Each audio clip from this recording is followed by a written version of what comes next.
Cheers everyone, Cloudfather here. That's the new tip for putting inserts in. Those are the rest of them in case I decide to do some more, which I probably will. And we are starting to do our build for the new roller enclosure.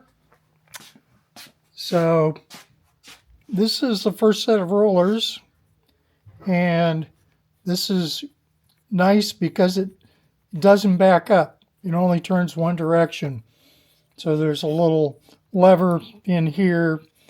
The filament comes in through the bottom, actually through here.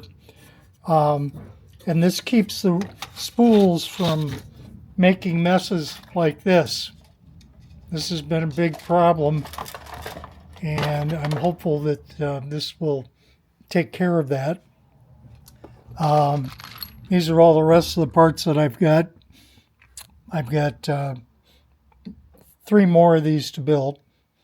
Once that's done, then these are the new pieces for the top and bottom and sides of the enclosure that's going to sit up on top of the unit. And so when that's all done, we will have basically an enclosure like this and 5 of these roller assemblies for managing the spools. I'm going to also experiment later on with building a 2 kilogram one, but this will do fine. I've also got a larger cable for the MMU so we can move it back a little farther. Actually, it's going to mount up here upside down. So that's what we got for today. Cloudfather out. Cheers everyone, Cloudfather here. Today we're going to take a Prusa MMU3 and we're going to modify it to become a ULTIMULTI MMU. We've had a lot of problems with the MMU3. It's really sloppy in its mechanical design. So we've been searching for several weeks for a better design. And so we're going to go try the ULTIMULTI and see how that goes. So here we have the MMU. And as you can see, we've already had to rebuild some of the parts. The problems with this is this assembly here, which is the assembly that applies tension on the filament and the gear, unfortunately, is just really sloppy and inaccurate. And the other problem is the filament comes up through here, and instead of going in the hole so it can go to the selector, this is a selector, so it goes back and forth to select the different colors. Instead of doing that, it actually comes up, goes over here, and ends outside the path. And again, that's sloppy design. This does have the PTFE liners in it, and that doesn't help at all. So I like the new design. We've got it all printed out over here. As you can see, this is a new selector top piece. This is the base assembly. You can see the new assembly for each of the channels, and then all the miscellaneous parts. This is a very different selector head, and I like the way this has been done because it isn't going to have the problems that we have with the other one. The other thing is they have a knob to screw in the finder, and the finder is a big problem because it's sloppy and it moves around, and so you're constantly having problems. And of course, this guy even came up with knobs. And I really like the knobs because that will make the, working with this in production a lot easier. So this is probably going to take a while. We'll probably end up screwing a few things up, but I thought it might be interesting. The good news is it reuses all the parts. So what we're going to do is take this assembly apart, and then when it's done, we're going to start rebuilding it with the new parts. Okay, let's get started with the disassembly. So I've already removed the axle screw over here. I've taken the 2 screws here out, and now I'm just going to systematically disassemble everything. And we'll see how that goes here.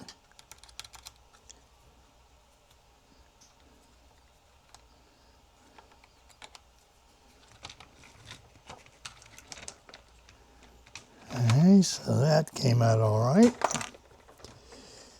And I don't know if these are going to come out. We have to make all new tubes. Now the tubes are good.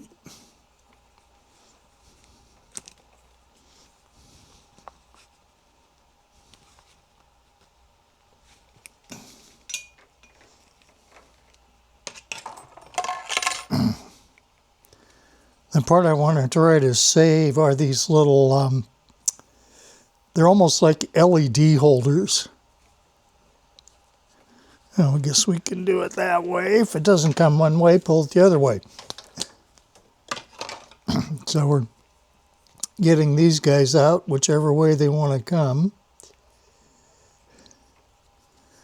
And about half of them are going this way, and the other 3 are going the other way. So we'll see what this final one does here. Yeah, it looks coming out the back way. Okay. Now the fun part. Let's see if we can get these little guys out. Let me go grab my tweezers.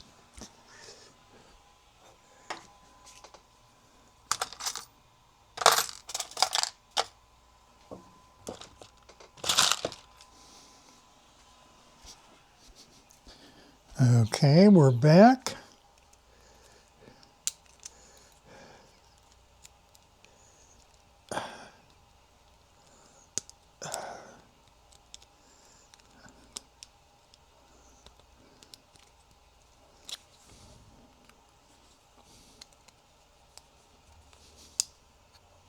Okay, so if you just kind of grab them on the side like that, I push them up from the back. So you can see it's getting a little lip here.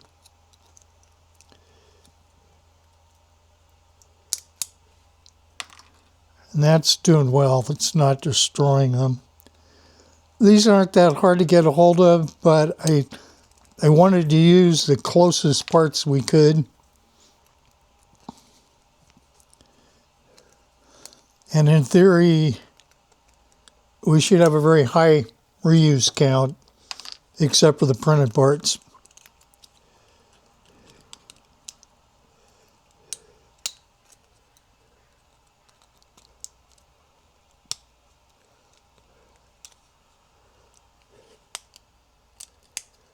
Okay, so we got that block clean, and that'll go over here in the discard pile. Make myself a little space. So we got that one off.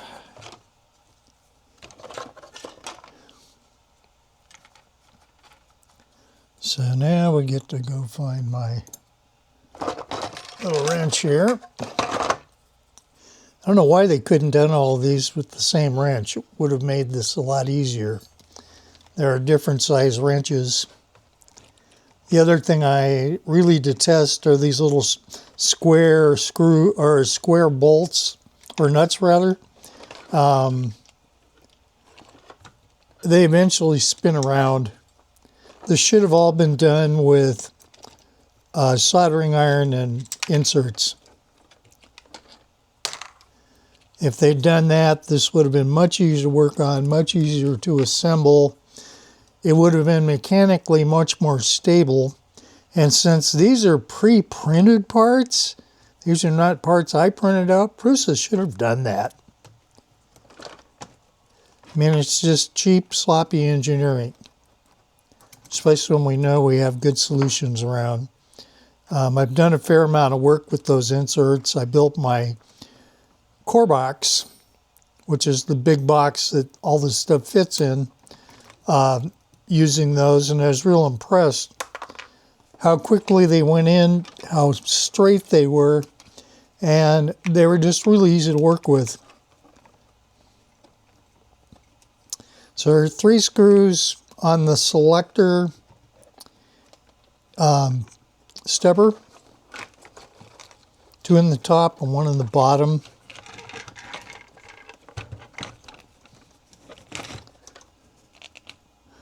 So now that we have that disconnected, the next thing we need to do, make ourselves a little room here, is pull the selector down. And you'll notice we have this little piece here, which you have to screw off the end. Okay, so that's this piece. That piece is what moves this around on the screw. So the next thing I'm going to do is go get some needle nose pliers and cut the excess ties off. Just have to remember where I put my cutters.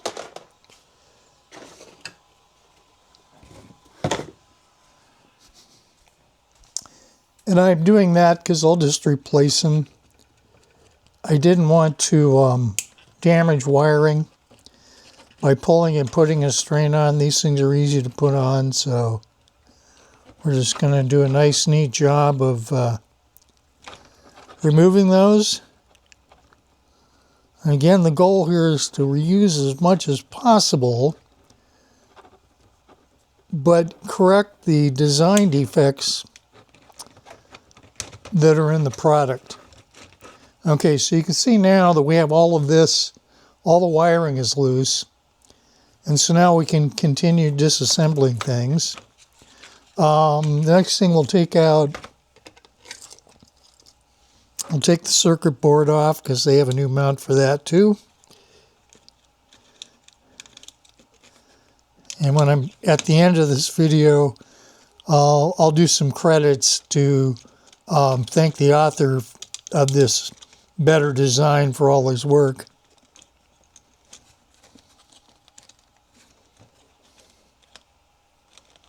I learned something new. There's a reset button. It's not very well marked. Okay, so this is that old part. And so we'll steal the screws out of it.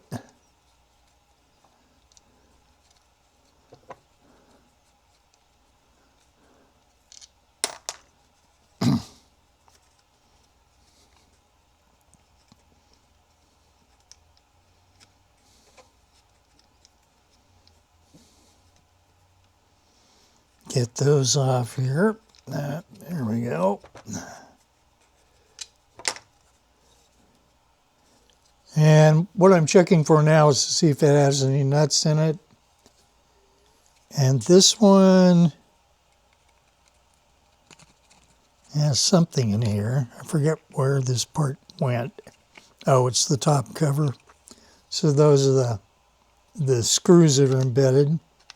So I'll just take the tweezers here and remove them.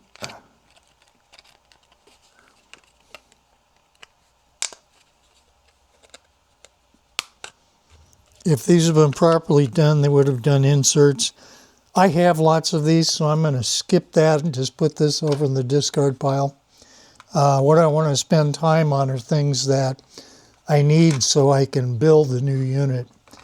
So we just took the top axle out. That will go in this guy. And I like the way he did this because it doesn't fall out the other end. And when he puts the motor flush on here, that'll be nice and clean. So we'll just go grab the bottom one. By the way, you want to put a light film of grease on these, and then you got to pay attention to keep it clean. One of the problems with this is it collects lots of crap in here. And the cutting edge of the knife assembly is, there's nothing nice I can say about it. So anyhow, those will eventually fit in there like that. And then when we build this piece, it'll slide around like this, this being the output. And you can see the filament comes in here and goes out there. Now they've done a really nice job putting this piece together. This is what Prusa should have done. This kid must be a pretty decent mechanical engineer to have thought all this stuff out.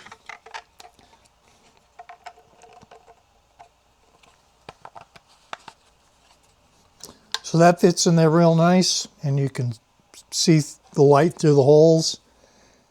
And I take it up and show it in the light, make sure I get all the chaff or any loose crap out. But that's so much better assembly. And what that's going to do is that's going to keep the filament, which constantly bends. Let me grab a piece of filament so I can demonstrate what the problem he was fixing is. Nice red piece so you can see it. So the problem you have is, see, this does it properly. It pushes, when you have the rollers underneath there, it's going to push it right up in correctly. The other thing is, notice he's got all this stuff in here. Well, the nice thing about what he's done is when you put all this together, it's all mechanically aligned. So that's going to be handy when we're done. I still got to figure out a few pieces how he does some things here. But I'm liking that. But let's continue the disassembly. So now we're going to take this motor off.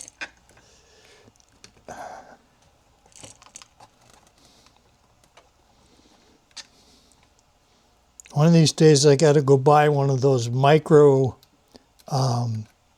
powered tools for this type of thing, for ball ends and other similar little small tools.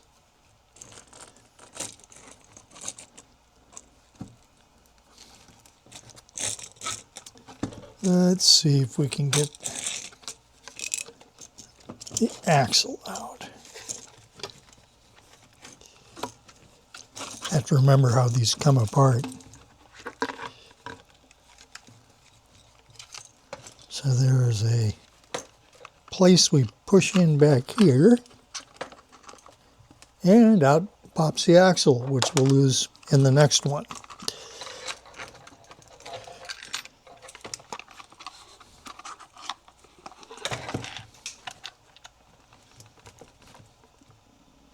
And of course, the fun part is getting your tool out, because they didn't allow enough clearance for the types of tools that most people use.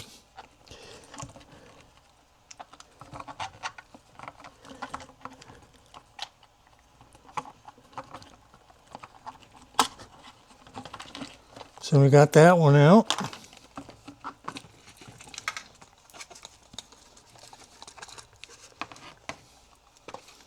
Now we've got the motor where we can get to things.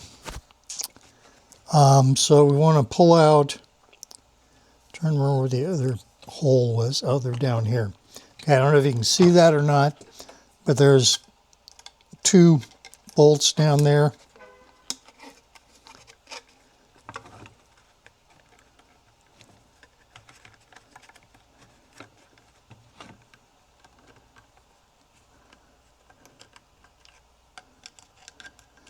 And for those who had the question of what kind of printer I have, it's a Core 1 kit that I got first week of June. Took about a week and a half to get it running properly, about a day and a half to assemble it, although I wasn't in any hurry to assemble it. Okay, so now we need to go find my small Allen wrench.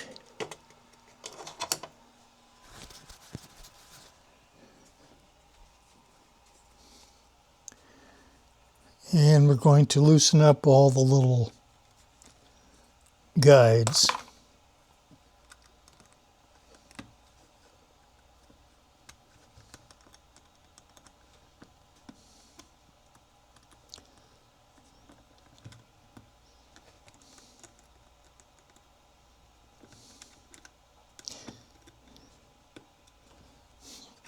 Yeah, and this expensive a printer, this whole assembly should have been cast aluminum. Then you wouldn't have any of the problems that people have with this. There's constant little alignment problems and so on. And like I say, right here is where you see a lot of difference between what Prusa did and what this brilliant young man did. Notice he has much thinner area in here, and he does a better job of being sure that the filament that goes through there is going to go through there so it stays on top of the roll. And again, the problem with this current Prusa MMU3, and this is a brand new one, this was also a kit, is that Prusa just went really cheap on this. This is an old, pretty old design. They haven't done anything to improve it other than some firmware. And the changes to the firmware were pretty simple. I've looked at the source code, and there's not a lot to it. Basically, they've added some options to allow you to change the length of rewind on the filaments. So if you have the MMU and in case it requires longer or shorter PTFE, it basically allows you to adjust that. And that basically just simply says how many times you can turn the stepper motor, this one here, to get the filament in position where it hits the sensors correctly. And then finally, of course, the wiring. Okay, so now we've got most of this apart. We still need to take out the bearings. Hopefully these won't be too bad to get out of here. Yeah, they just pop right out. So one bearing, two bearing, and a couple screws. And then we have these horrible little square bolt things, which I'm going to pull out and save, but I really hate these.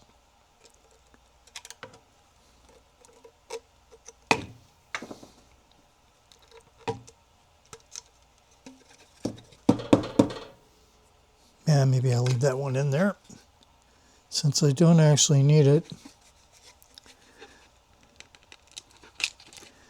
And we'll push out the nuts that were in there. There's some small hex nuts. So we've got that all disassembled. So when you look, you actually see quite a difference between these two designs. He's done a much better job, and I suspect this is going to run a lot better, but you see them side by side. If Prusa had done a good job in here, where it kept the filament straight across, then I wouldn't be taking this apart and building a new one. But that's where their major problem was. So we'll grab the bearings we took out and start repopulating it.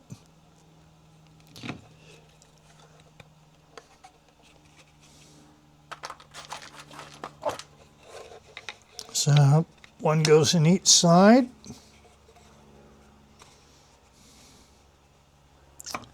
And we got one that's going to go down here.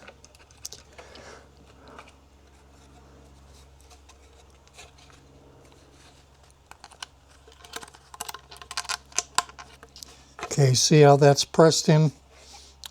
So we should be good there. See, now when we put the shaft in, it'll line up correctly.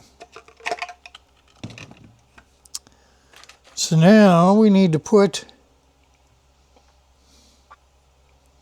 our little friends in here so that we get them lined up correctly. Actually, I'm going to see if I can put them on the shaft, because that would make it easier.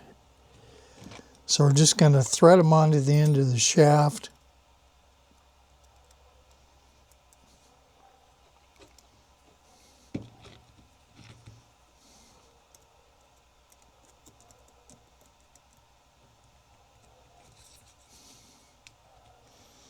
I'll just kind of tighten a little bit, make sure that they're in the right way.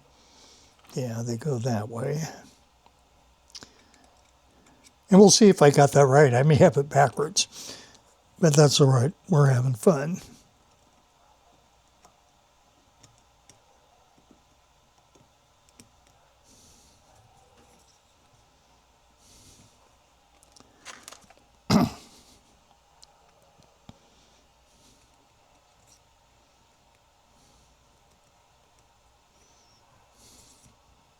One of the things that'll be interesting to see is if using this new body, if the indexing is fixed.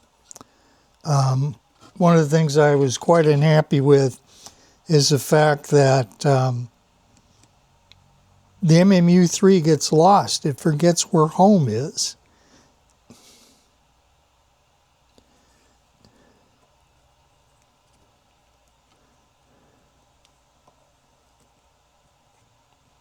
Okay, so we got everything pre-positioned.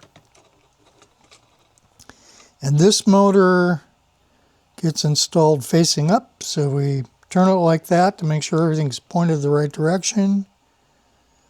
See if I have all, nope, I got 4 of them backwards. No, I have 1 of them backwards, sorry.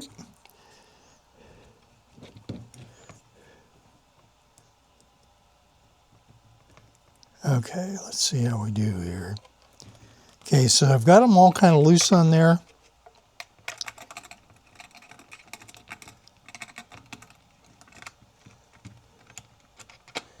Okay, so that'll fit.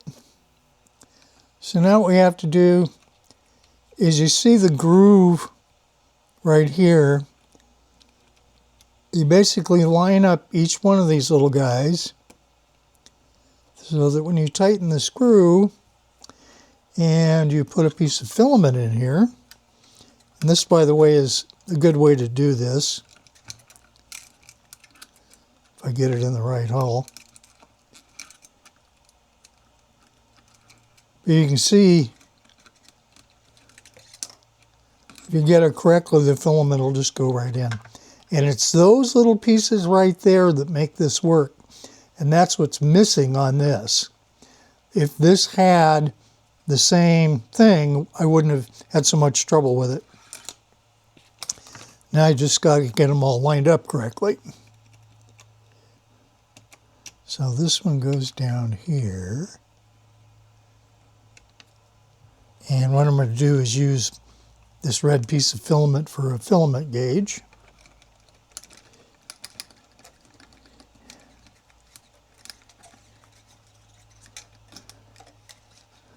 See, if you do that, then you're virtually guaranteed to make sure that you can see that you're centered. So the groove should be right underneath the filament, like that. Get it pushed in all the way. Okay, so you can see now we have the filament. I'm going to flip it over here, and then it goes right in, and it's centered. Now that's really an important thing, because if it's not centered, then it doesn't feed properly.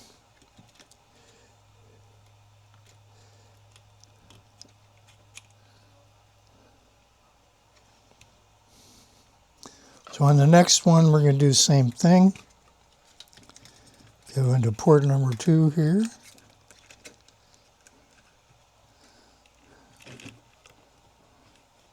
Sorry, the lighting's not all that good in this garage. So we got port number 2. That's starting to line up. Although I think I'm going to have to move this one just a hair, because, oh, I know why. That's why. Okay, let me put one screw in the top of the motor here. If we put this in, then the motor won't slip out of place when I'm trying to tighten on the axles.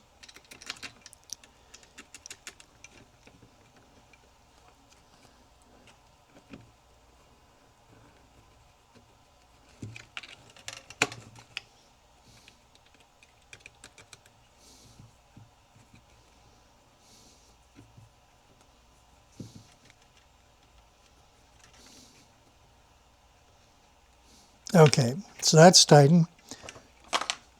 And now we can see that we had the filament centered.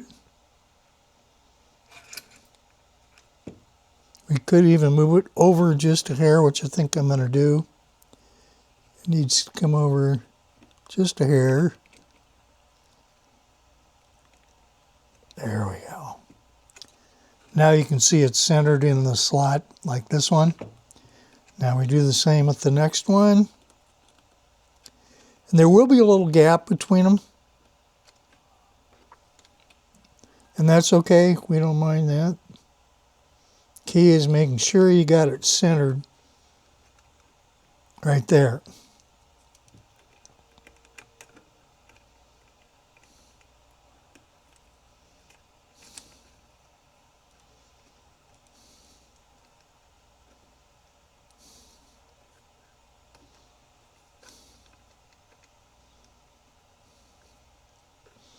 And that's for number 4.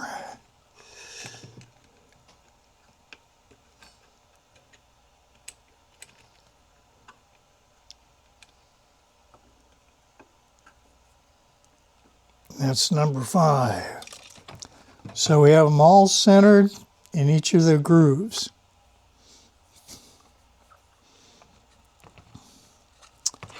So let's finish taking apart this guy.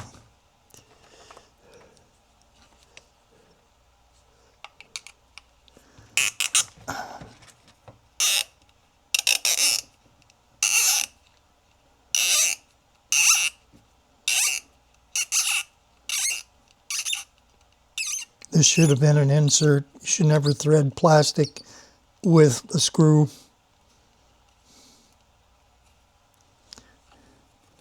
If you do, it's a one-time kind of thing.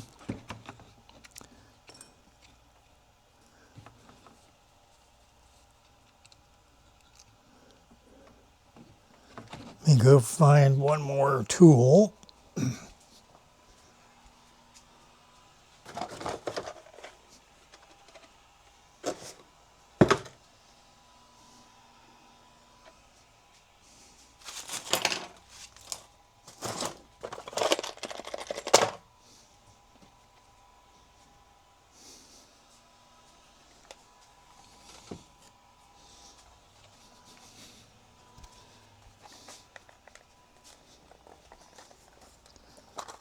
Okay.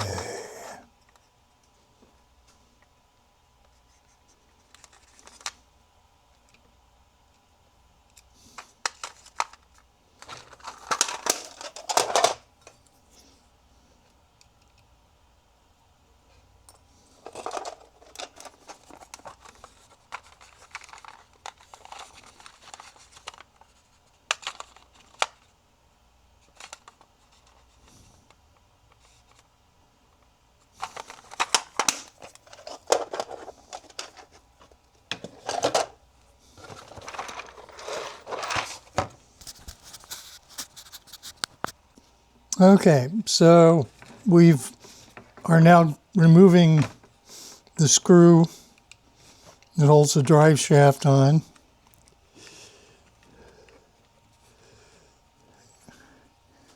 And now we're going to remove the screws that hold the motor on, or the stepper.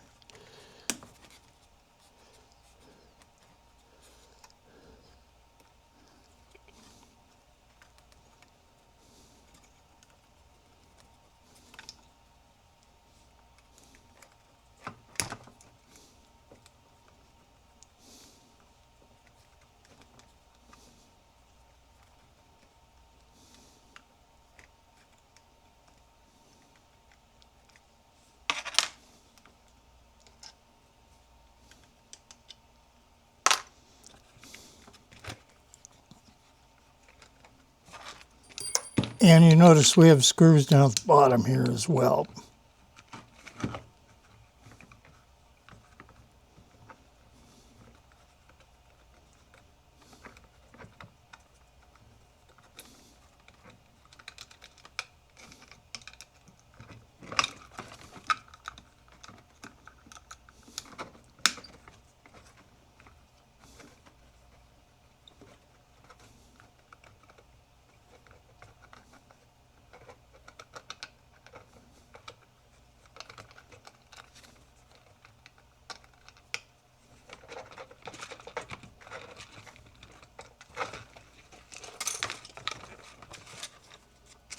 So we got 2 more screws here. Grab my X wrench.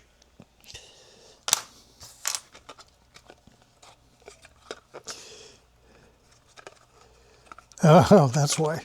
Yeah, this has 2 screws, not just 1. So we have the first one loose. Now let's go loosen the second one.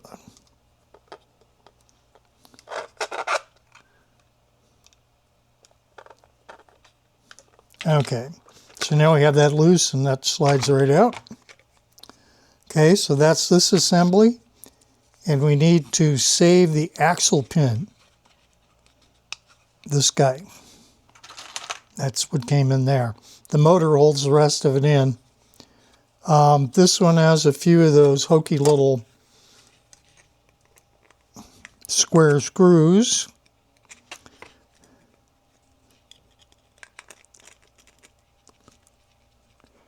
Gonna have to build myself a tool that takes these out easier. So we'll leave that for another day. We got one here and we got one there.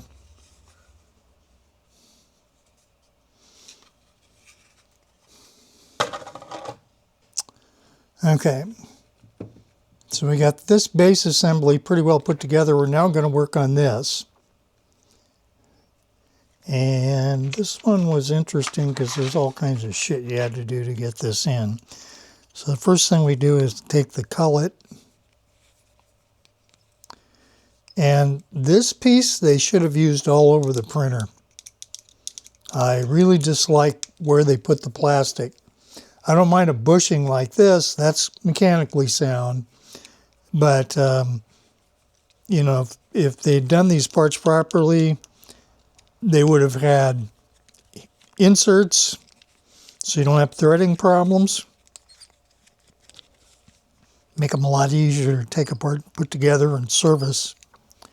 Because anytime you put screws in plastic, you're just asking for things to come apart.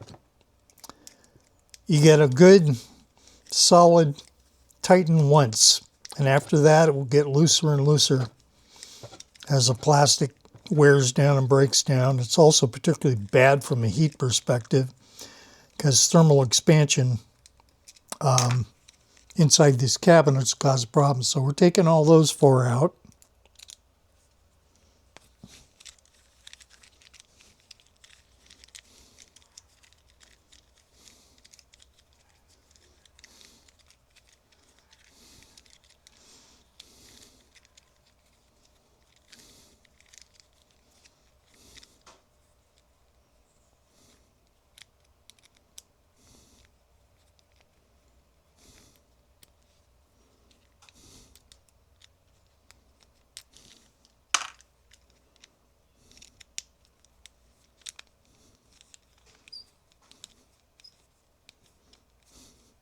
Yeah, these are actually, some of these are actually already worn. This MMU has only been together for 2 weeks and it's already starting to lose the ability to hold the screws.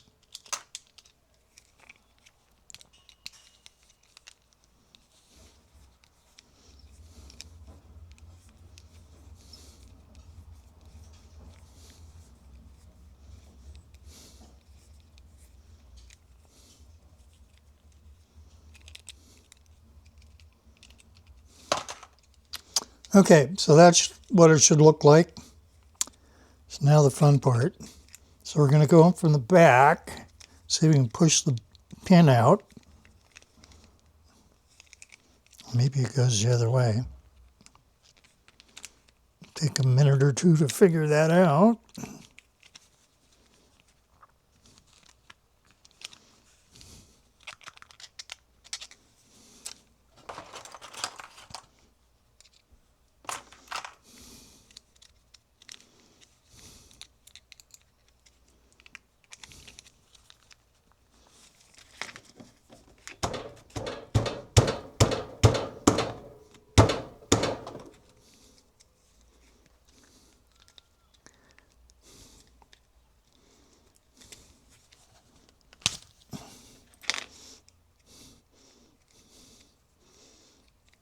That's not fun.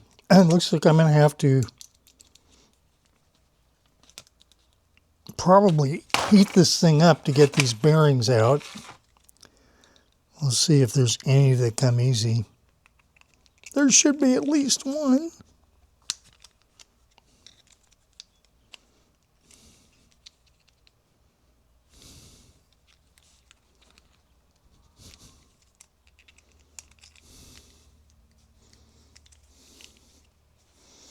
Let me grab a hammer.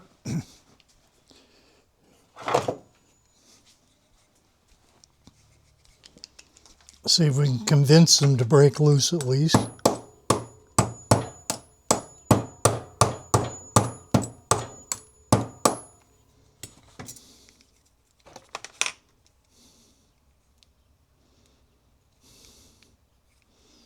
Now, as a matter of fact, they actually have to go out in order. So you got to start with this one in the end.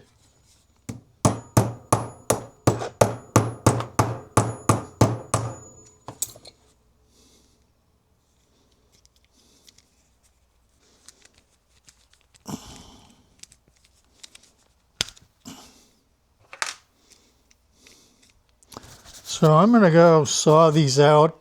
I'll be back in a few. Okay, we're back. As you can see, we got all the bearings out. So now,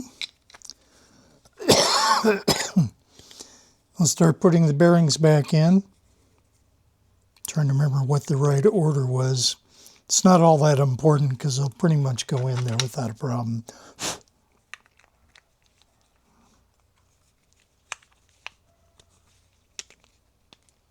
Okay, so good on that one.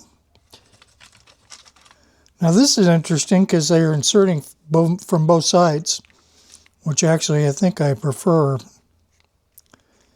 Except for I have to remember to put the right one in first. You got to do the inside one.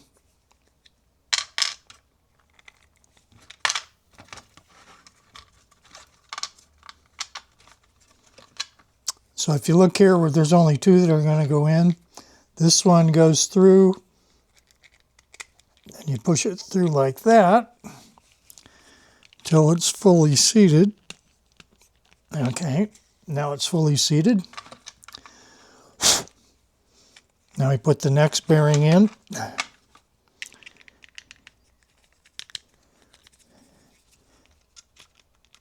And then push it in so it's fully seated. And check to make sure they roll. Okay, so in this one, being different than the other one, but this one, you do this one first, this one second, and then you're going to do the deepest one, which is here, through that hole, and follow around.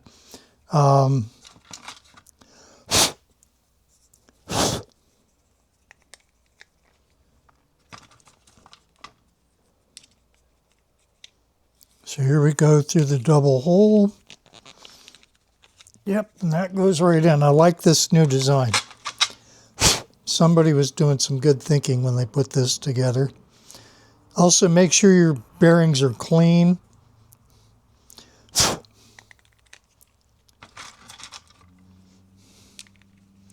now we're going to do that one. That seats. Now for the final one.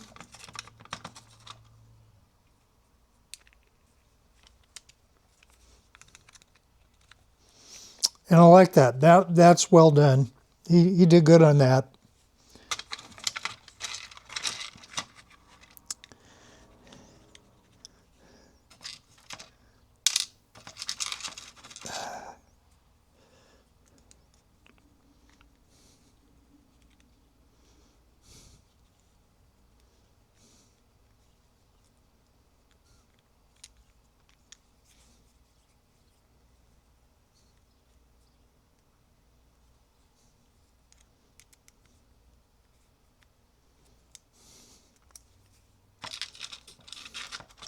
So we're putting the coupling back on.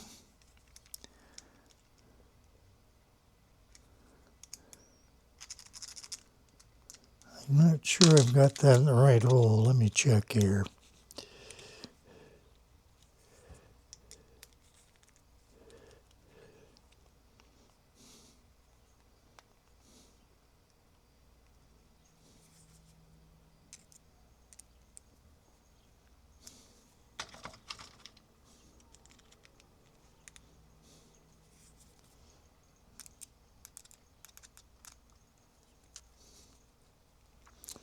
Okay, so we got 2 in, so that'll make the other 2 easy.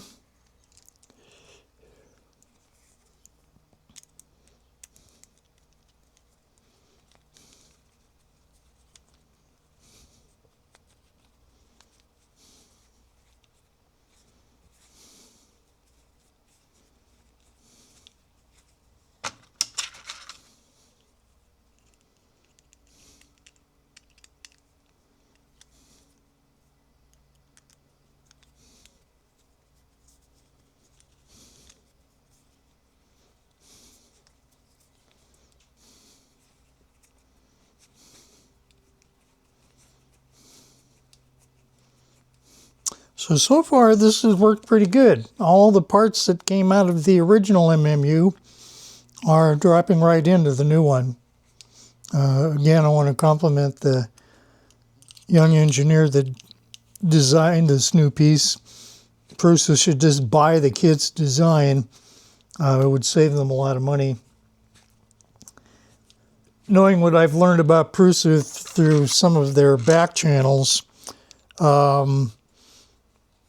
Prusa's sliding a little bit technically. They're falling behind in a lot of areas. The basic product is not too bad, but it doesn't compete with the newer stuff. They're way behind in AI. They're way behind in anything having to do with cameras. They have poorly designed sensors, particularly the one on the neck extruder for the MMU3. That's an abortion. They didn't print the parts out properly. I had to go down to a machine shop and have a plate machine in order to get the extruder filament sensor to work properly because it kept sticking on their poorly done and poorly printed plastic part.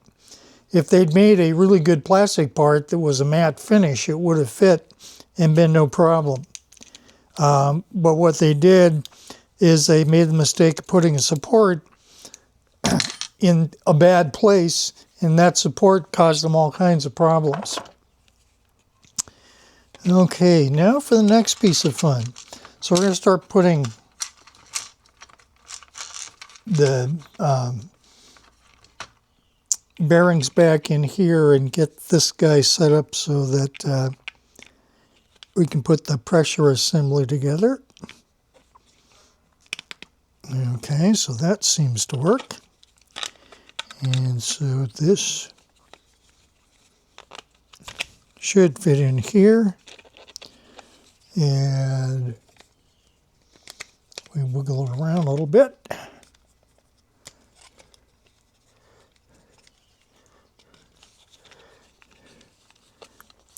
Should have lined it up a little better when I put it in, because it only turns, I think, 80 or 90 degrees maybe.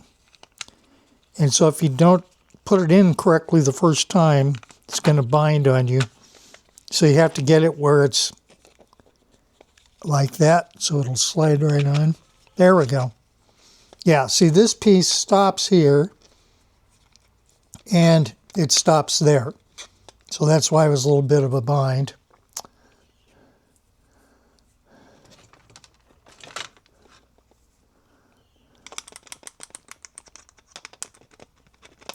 I don't know. Yeah, that does have a key.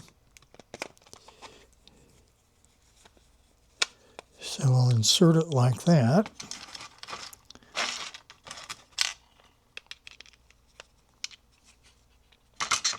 By the way, this little parts tray is really nice. It's one of the first things I printed out. It's great for organizing parts when you're taking things apart or putting them together. Okay, so now you can see we have the motor. We're starting to get the screws in here. Again, I'm liking this kid's work.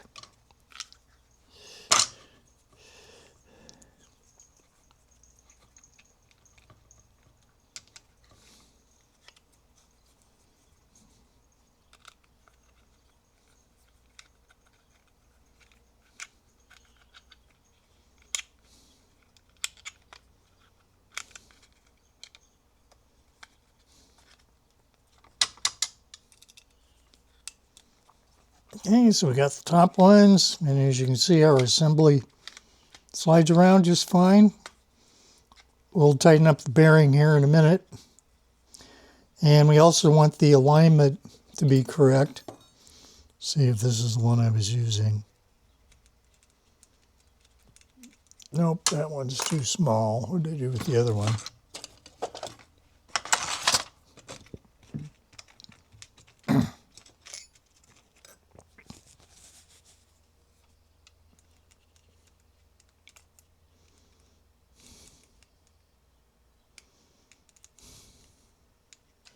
Now, one thing Prusa doesn't talk about on this part of the assembly is the phasing. And that kind of annoys me, because phasing might be real important. If the phasing isn't correct, in other words, there's a flat spot on the axle of this. If that isn't in the right place, you could have a real hard time doing some things. Okay, so yeah. So we're good there. Notice we've taken the slop out of the back here. And so what I'm checking for now is to make sure that these bearings go in the center. And so they're all doing that. So there's a little bit of slop here, but you need some so it doesn't bind. And then, of course, this has 2 set screws.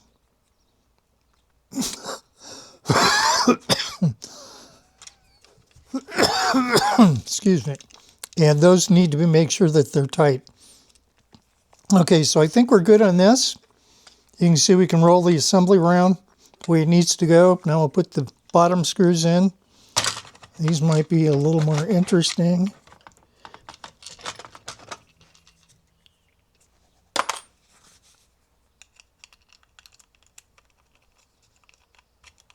No, it appears to work. Yeah, somebody was thinking. It's very difficult to find engineers that actually know how to make things work. There's a lot of engineers who can do math. They can draw pretty pictures, but to actually get a circuit to work or to get a complex electromechanical and computer assembly to work properly, that takes a step above the average engineer. You know, most engineers build what marketing tells them to. Really senior engineers build what they know they need to build to ensure the market is getting what it requires. And those are the successful ones, because success in engineering is designing a product that is a large number of people will use, that is reliable, cost-effective, and attractive. You know you got a good product when you get 0 support calls. That's the holy grail. Okay, so make sure we got tension on those. Okay, so I'm pretty happy with that. Assembly's doing what we want. We don't have any sloppiness. All the bushings are set.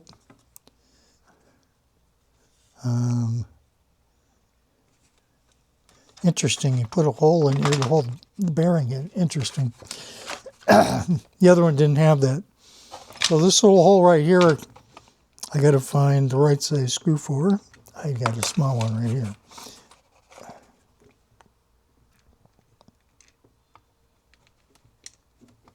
What that's going to do is it's going to hold the bearing in.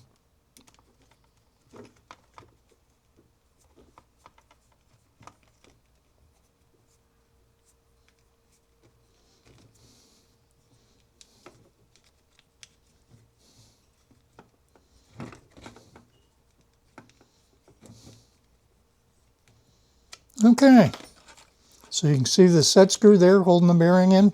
It's a nice, neat design.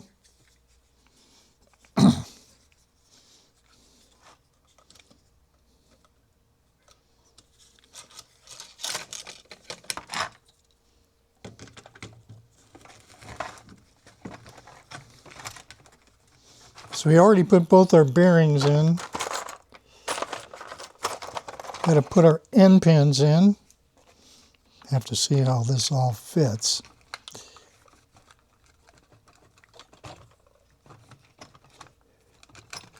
Okay, so that goes in.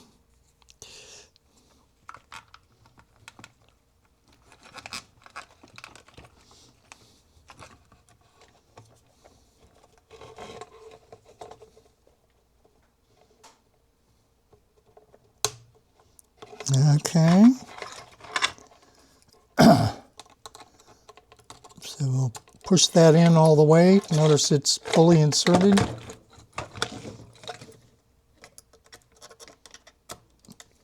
And now he puts a set screw in the end here.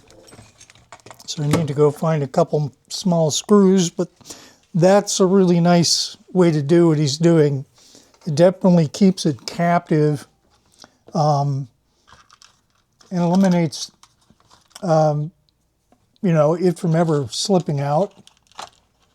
I'm glad I kept all my screws, of which I had hundreds left over. So we're going to use a little set screw like that.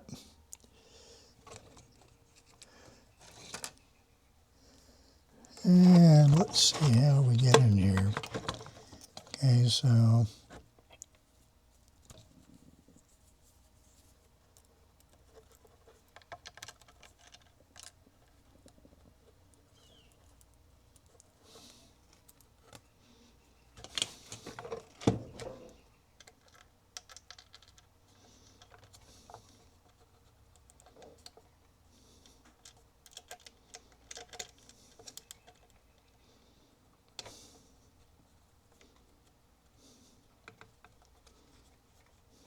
okay.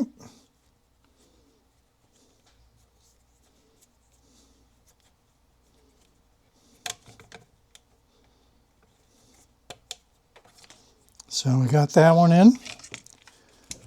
Now we'll rinse and repeat here.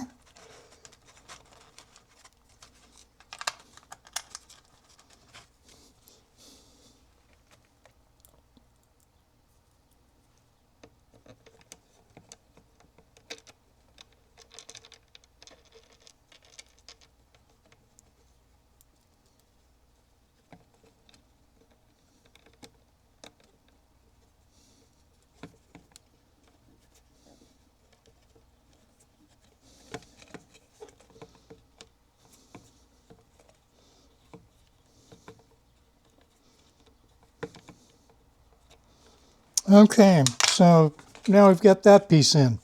No, and that's nice. It's real smooth compared to the original one. So I'm definitely liking the work they've done here. This mechanical assembly is much more friendly than the other one was.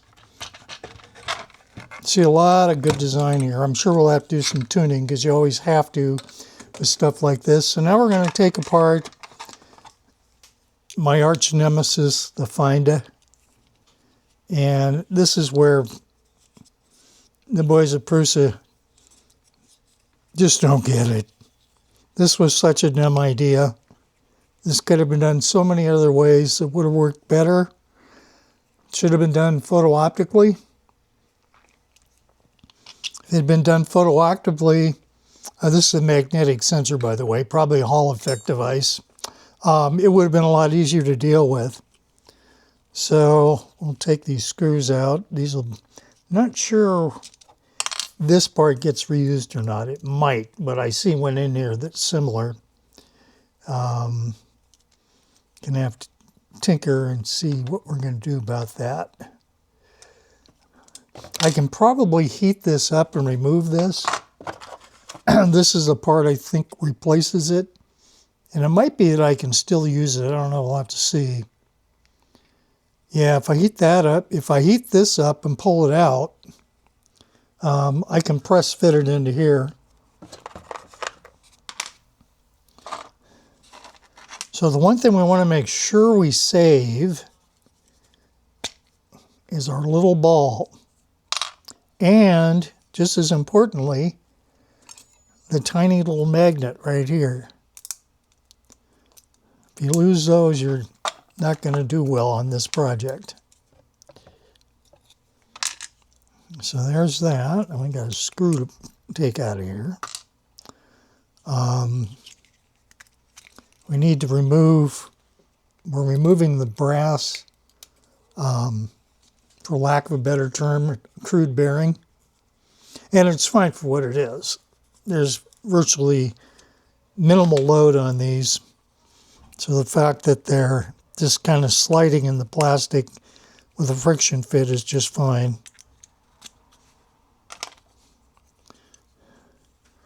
And of course, the other thing I don't like is this stupid knife assembly.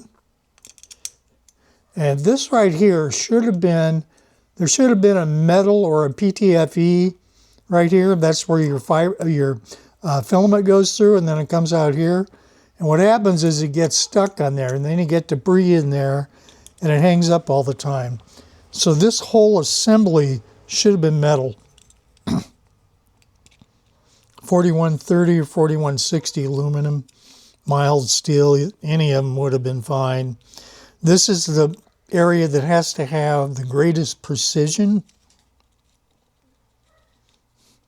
And of course, the knife blades you use are just common old ordinary hobby knives, which is good because you can get them.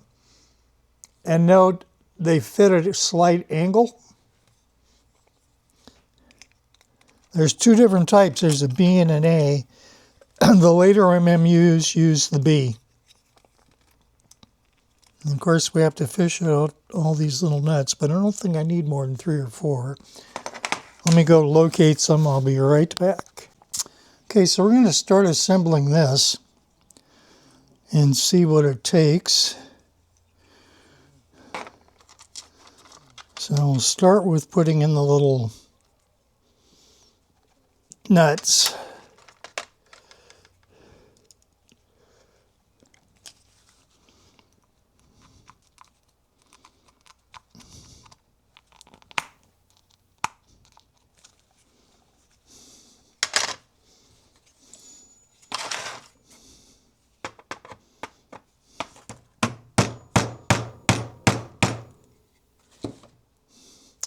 So when you put these little guys in, a lot of times you've got to shift them around a little bit to actually get them to seat all the way down.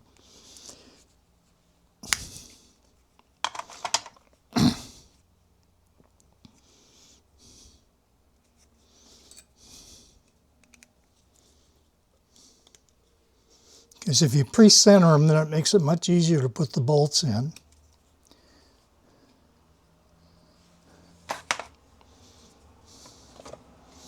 Let me go to my bench here. I got to get my vise out. I'm going to press fit this. I'll be right back.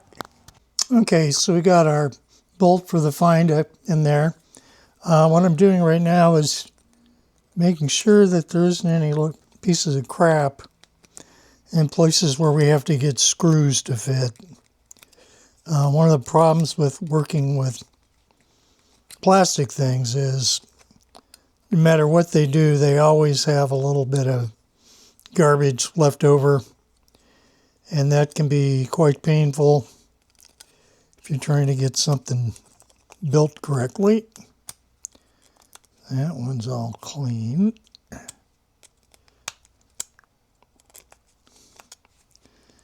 Okay,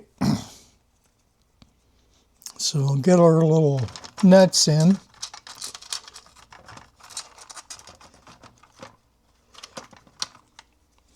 So we got one here and we got one there, so this one will go here.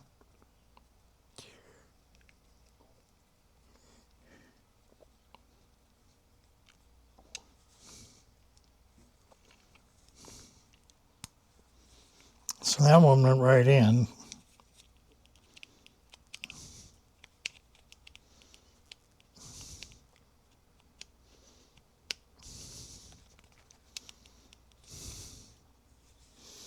And then what you want to do is get a tool and make sure it's seated all the way down.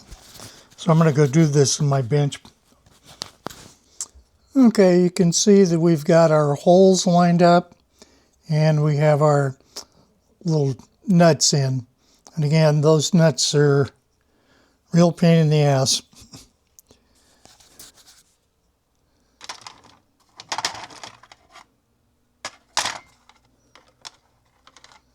All right, a little magnet tried to escape here.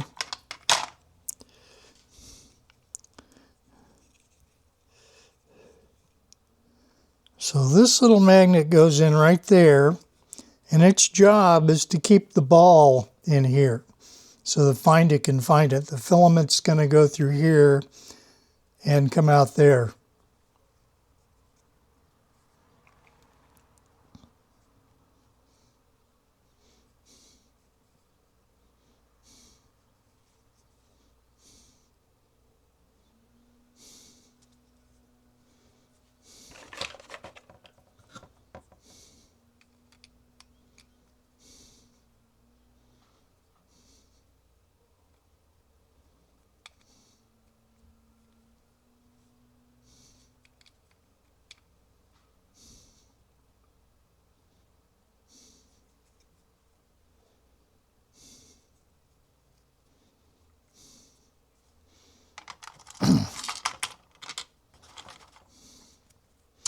So in this design, they only put 2 holes in, which I think should be fine. See how they tighten down here. Maybe we need to put a screw in there. Yep, that's what needs to happen. Okay, so we'll go search for some screws and be right back. Okay, so we got our screw with a hex nut. We have a square nut with a screw, and that's what holds that on. So the next piece we'll do is put the knife on.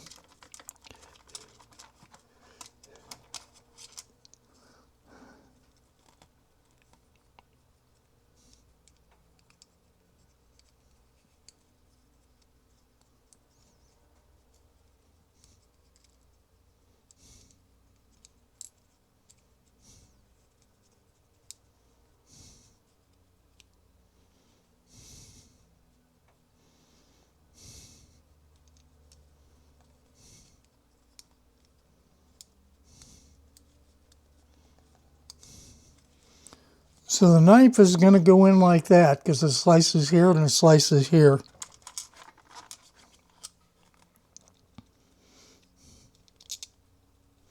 You have to make sure you get your cutting edge on the right edge.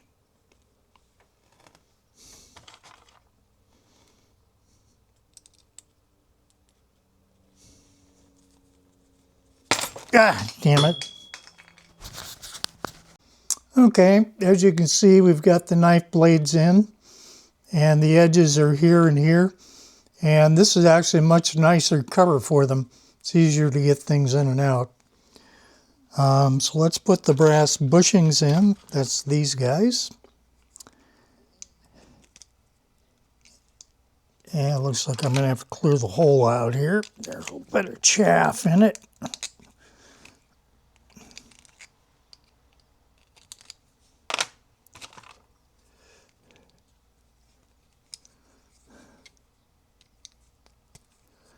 Yeah, they go in one side only, which is actually good because it means they'll stay in place better than the original design.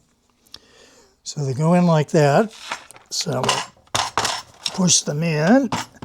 Notice I'm using a piece of wood. That's so we don't scrape them up and nick them.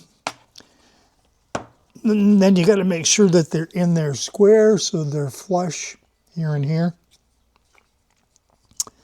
And now we can go through and do a test fit, see how these are going to work. Remember which way these slide out. Okay, so I'm going to push the guides out. You want to lubricate these. And so the way this guy fits,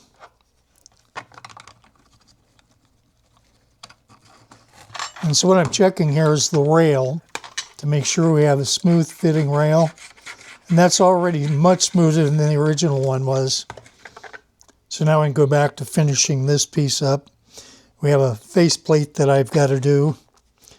And I want to check and see if the original one will still fit on here, because the original one has all my fittings. So we're going to go see if we can get that to screw in correctly. Then we'll stick a piece of filament through it just to make sure it can see it. And then we'll put the ball in, mount it all up, and then put the finder in.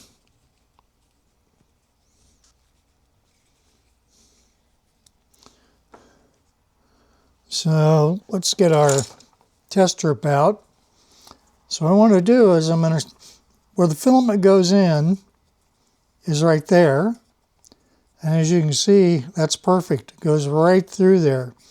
And there's no gripping or anything else going on in here, which is good because that was the problem with the original one. The original one constantly got stuck. Where she had it would break things off, and we'd just have all kinds of miserable problems with it. So we'll stick the ball in. And now we're going to see what happens with the ball in. Okay, yeah, so the ball goes right up. I don't know if you can see that or not, but the ball is rising and falling, and the magnets down here is keeping the ball from falling out. So I think we've completed that piece. Now we'll go ahead and mount it up.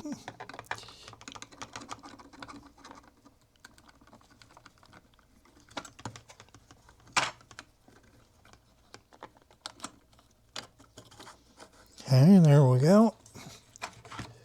Move a few things around here.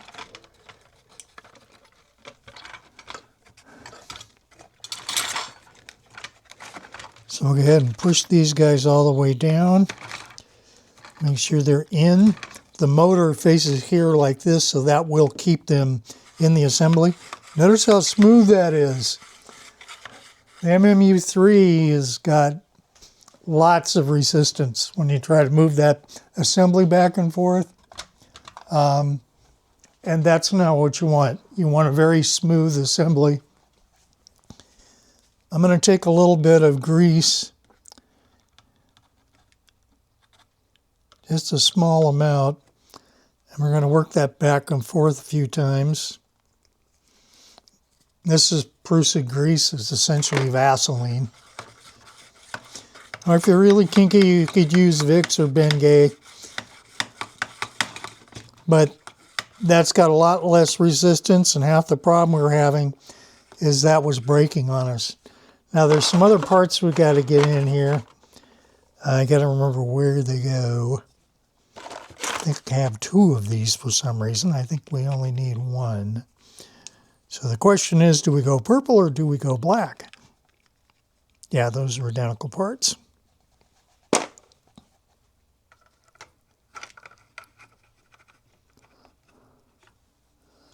And that should go right there. And the question is, no, the original part didn't have them. Okay, so what I'm going to do is just use the standard old screws. These are cap screws with hex. If I recall, they're M3 of various lengths.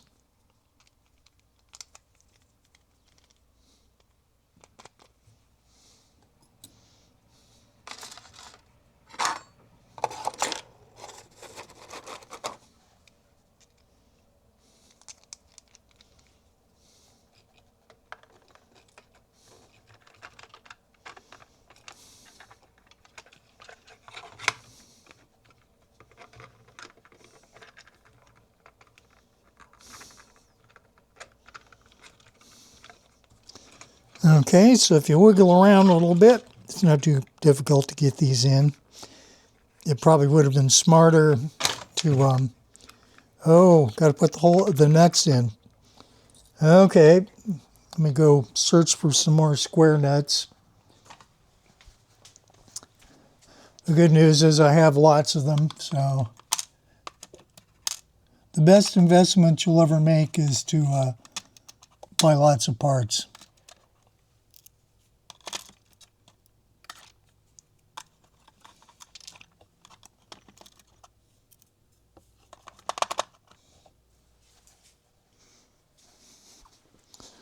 So we got 4 more of these little guys.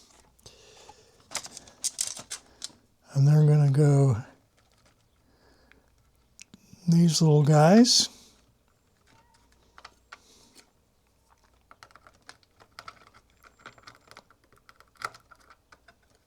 Gee, for once everything went right in. Good deal. Now on the Prusa design, it doesn't use those. The other thing I probably got to put in here is PTFE.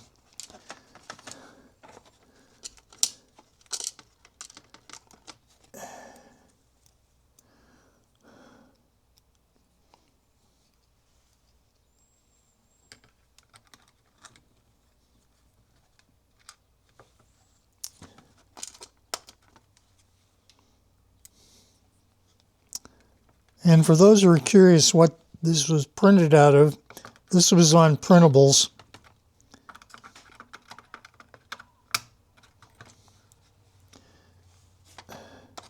And we used PET G for it. I couldn't find enough black. I had just enough to finish my COREBOXX. And I didn't have enough to do the whole thing in black, so I had to revert to some purple, which is kind of an okay color. My daughters would like it.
There we go.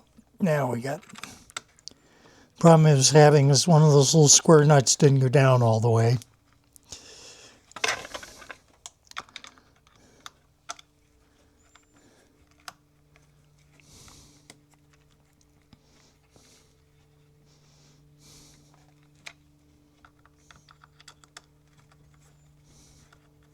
So again, there's a very different assembly than what the MMU3 had. And that appears to be a benefit so far. So far I haven't seen anything that I didn't like. And in the MMU3 I had all kinds of things I didn't like. So we're now in good shape.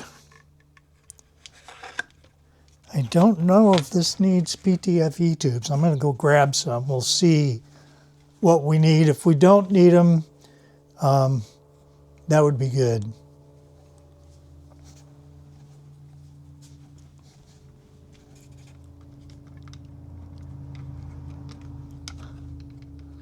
Well, it doesn't look like we need them. Per se, I had PTFE in here. And these guys have engineered this so it doesn't need it. So we're good there. We'll go ahead and put in our motor. So the trick with this is, remember, this has an alignment. It has to be aligned like that. And so all you do is just keep turning the axle until you get it all the way in.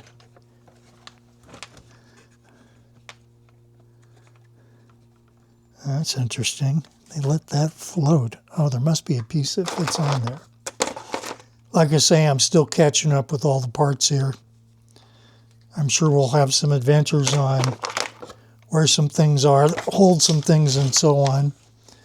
But let me get the motor on and then we'll go explore what holds things in. What I'm concerned about is right here.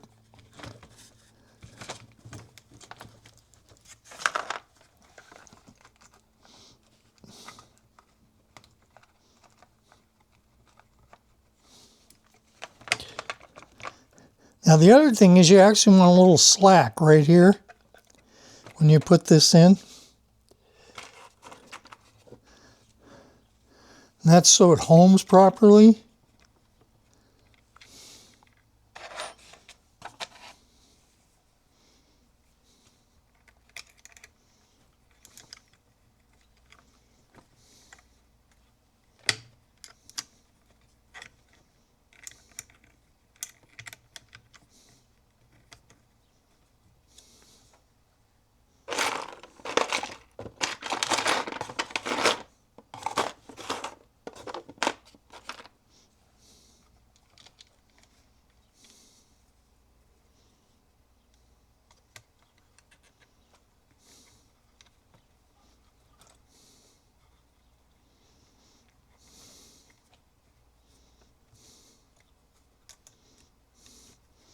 Okay, so note the motor cables go to the top. It makes it easier to put all the electronics in. It may have something to do with the phasing, but I haven't been able to confirm that yet.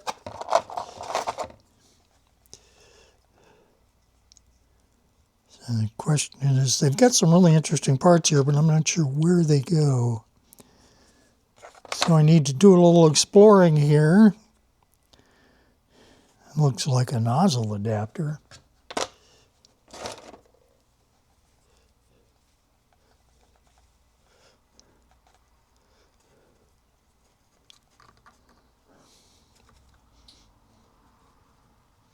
I'm surprised there isn't a bearing there. So, looking for a part.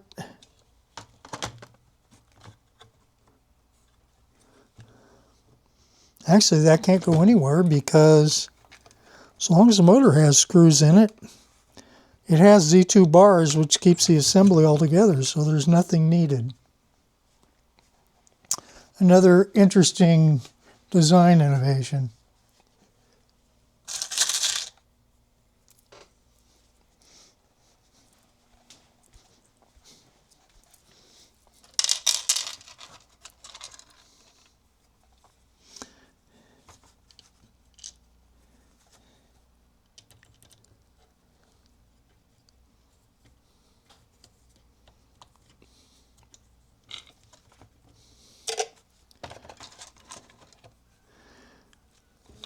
Now another difference is this one actually has a place for a screw if I can get it in there.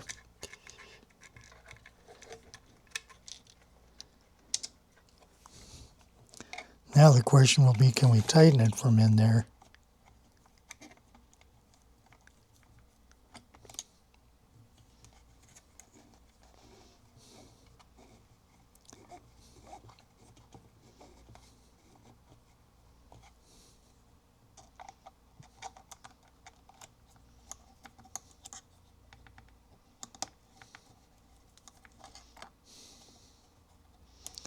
So a bit of a tight fit, but certainly achievable.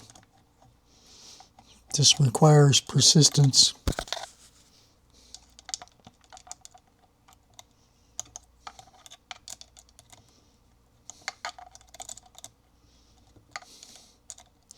Now the old design, the MMU3, only used 3 bolts.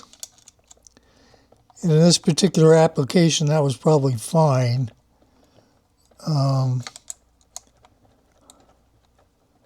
From an engineering perspective, of course, you got to remember this is really slow speed stuff, so there's no real issue with having 3 versus 4. But just from a general standardization of doing things right, it kind of goes without saying that using the 4 makes sense. Okay, so we basically got the core of this put together. What I don't understand is what keeps this closed. So I'm going to have to do some digging and thinking about what he intended here. Does he have like a clip or something that fits on this? So I got a mystery to solve. So this will be all for tonight. When I solve my mystery, we'll continue from there. Okay, everyone, we're back. So we discovered a few things. We had to put in the PTFE tubes on both sides. So how these work is you have to take this part off, you push this end in, and then you push that like that. The backside runs the same way.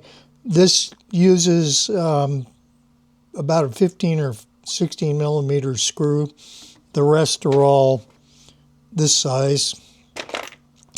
I still haven't figured out where I'm going to put this, but we're getting down there. So let me go put this up on the stand, and we'll continue getting this put together.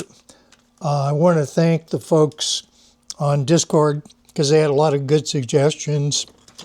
I really do like the way this came together because it's a much more intelligent design than the original.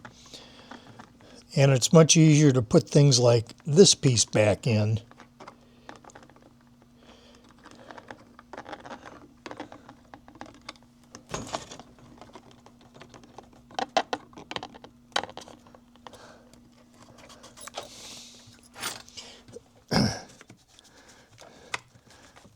So we're sliding it back so it's all flush. We're checking to make sure it's got good movement. I'm going to put a little more lube on this. I thought about putting lube in the PTFE, but basically if you get any kind of grease on anything in the path of the filament, you're just asking for trouble. A, it's going to collect dust, and B, it probably deteriorates filament. Although I don't know what they're using for their grease. Okay, so you can see that goes back real nice.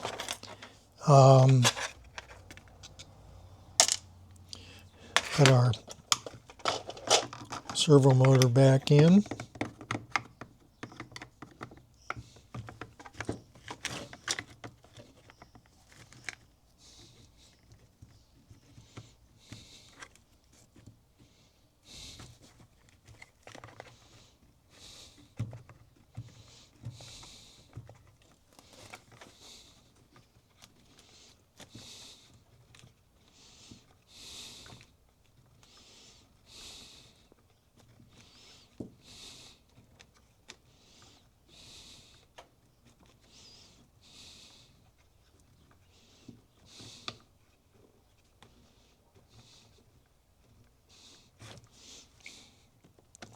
Okay, we've got it in position. Go ahead and put the screws back in.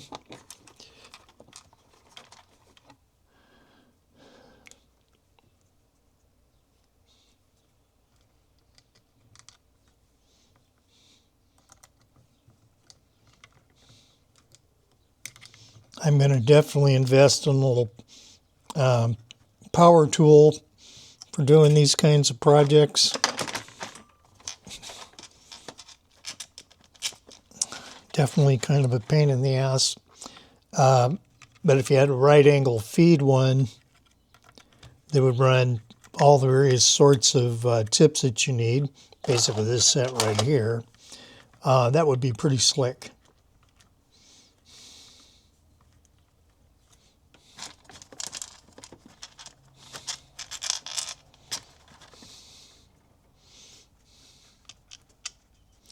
I do like the fact that he marked the base here so it's easy to know where your ports are and which is which. So that's kind of a handy thing. And I'm just going to go with 3 screws because that screw down there is a total pain in the ass to get in. And we know from the original it isn't needed. Okay, so now we have the assembly in here correctly. The other thing we need to do is roll this guy down here. And what I'm doing is I'm taking a piece of filament. Let me go find one here real quick. And I'm using that to line up where position 1 is.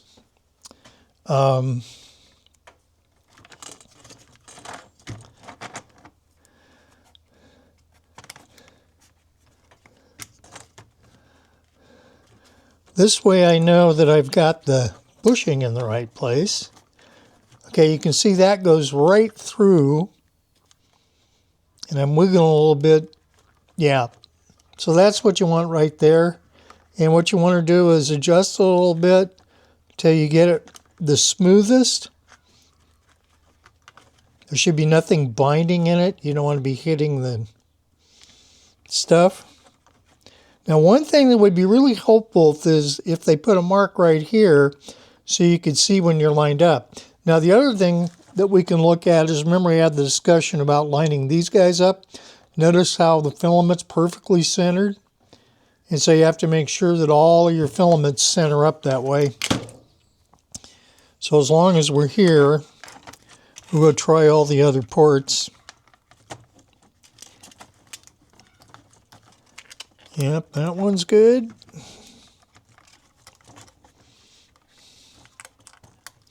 Yeah, the small things in this design are really what make it an outstanding design. The person that designed this took the time to figure out, oh, well, that sort of sucks, and went in and came up with some very practical, straightforward solutions that work well. Yeah, that's much better than the old one because they always bound up.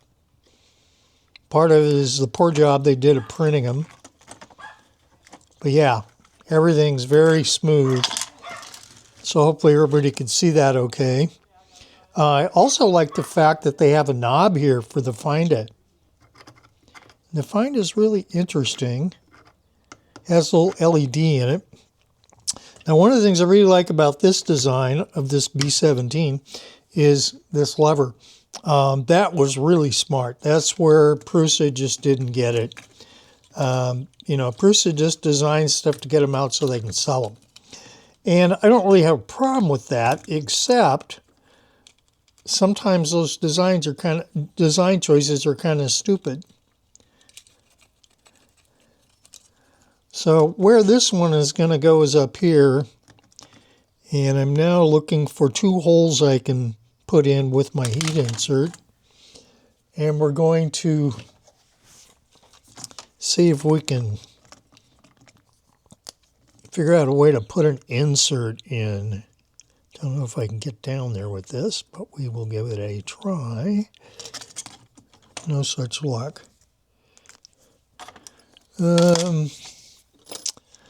Let me check back here in just a second. Okay, we're back. As you can see, we've put some screws in and we put some inserts in the top here. And it'll work like that. And we made sure the inserts didn't conflict with this part, so it's not dragging on it. And we use pretty short screws. So that's how I'm going to mount my top section here. I don't know if this is worth even putting on here.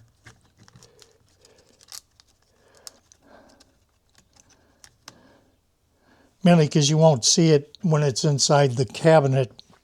But I'm pleased how that came out. The other thing is this is where the cable plugs in for the MMU itself. And so this is much easier to get at than down underneath where things were just really clogged up. And we still have plenty of room for all of our cabling. And in my system, it's going to mount like this. So this worked out okay. This is slightly tilted at an angle, and that's because this piece has a hole right where I wanted to put that screw, so I had to tilt it a little bit. but that doesn't affect its operation. And as you can see, we got all of our PTFE tubes in and so on. So we're basically ready to put this inside the box. This is from the original MMU, and the reason why I used it is this was already press fit in.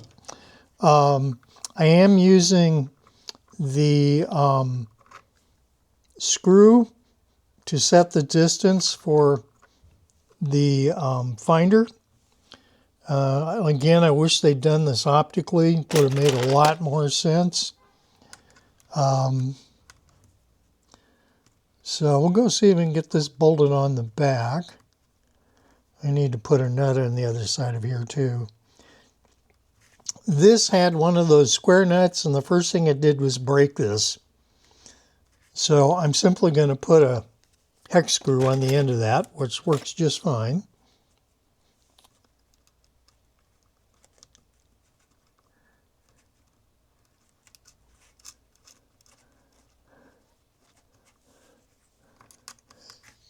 And that'll help us keep the finder in place.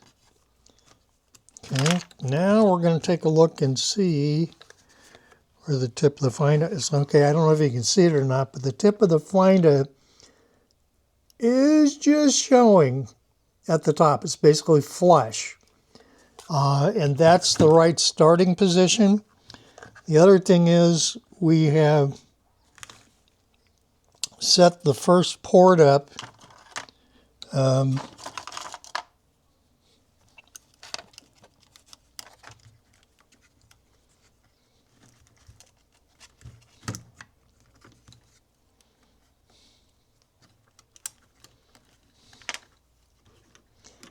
you can see that it just goes right in, lines right up. And so it's very important, this dimension right here, I'm not sure how big that is. It's probably about a mil and a half. The reason why that's important is because when this thing starts running, it does homing. And it needs to go past home on this end, probably 2 times 1.8 degrees of rotation, in order to center this. If this isn't centered properly, you have the problem where it's constantly hanging up and getting stuck. That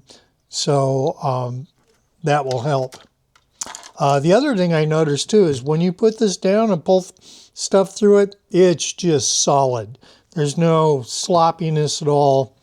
The single spring they used in here, this worked beautifully. So I'm going to go ahead and install this on the back, and then we'll start filming again. Okay, so we're in the back of the machine. This, of course, goes into the bottom of the MMU, and notice we have it so it comes up about here. We want to leave plenty of leeway for this. This is the cable for the controller. So now we're going to take the new MMU, the ULTIMULTI, and it's going to sit basically like this. And this cable will come around the front, but I will bring it back. I wish this had been done differently. They shouldn't have gone cheap like this. They should have built a new board and not have to put all these extenders on it. The other thing we got to do is hook up all the feed tubes, which will go on here. And I may not have everything I need to do that, but we'll go see. But let me get them mounted up, and then we'll shoot some more. Okay, so we got our 4 screws in.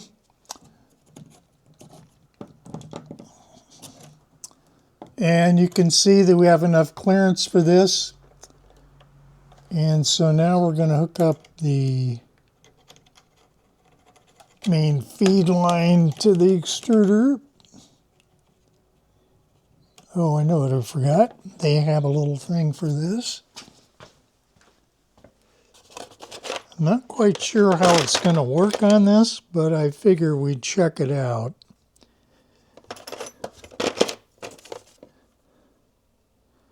They have several different ones. And I don't think any of these are going to fit. No. I could see where they would want to do this, but I think most of this design was built for the earlier MMUs and not the Core 1.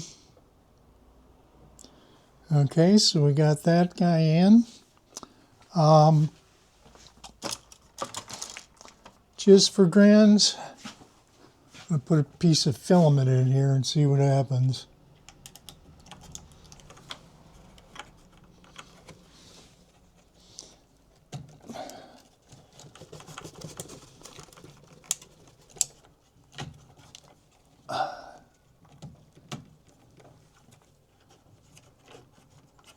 And that goes right in, and there's no binding, even with this down. So I'm really pleased with that. That was a big problem this had before. Now this one's going to be a pain in the ass because it's going to have to come to the side. And again, this particular system of connections was poorly advised.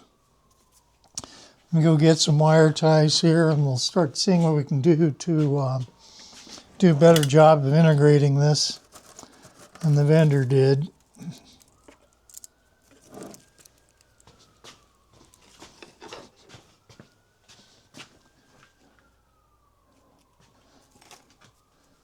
Okay, so we need to make sure this guy has plenty of space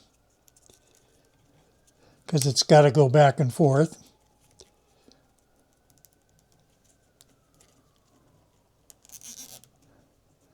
So we'll put a cable tie there that gives plenty of flexibility to the finder.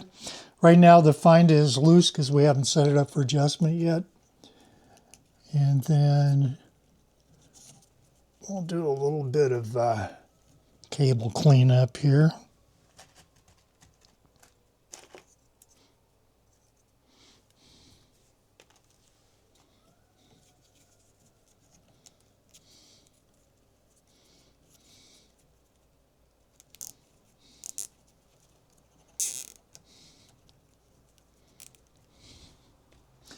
And of course, if you took the connectors off, you want to make sure you got them on the right stepper before you power it up. Last thing you need to do is damage your system. Not sure that it would damage it. It might not pull enough current to do that, but it still isn't good mechanically.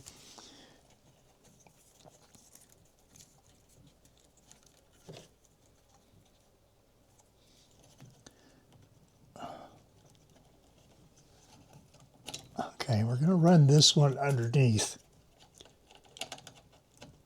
That way it decouples it from everything else. And it gives us plenty of room to put things. So we'll put a cable tie in here.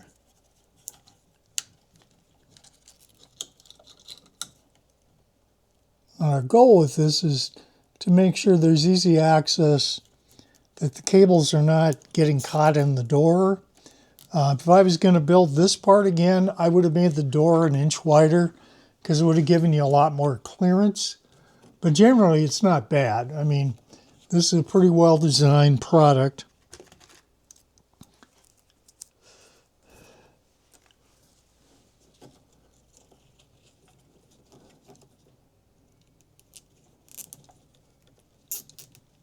Okay, so now we have a good bend. We can move things back and forth. Let me get a pair of nippers here and we'll trim this up.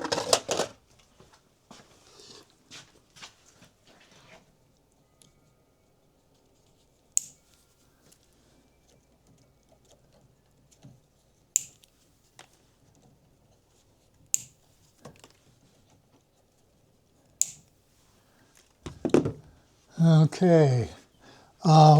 One of the things I don't like about this door is it needs a stop. So it stops about here because eventually it's going to break.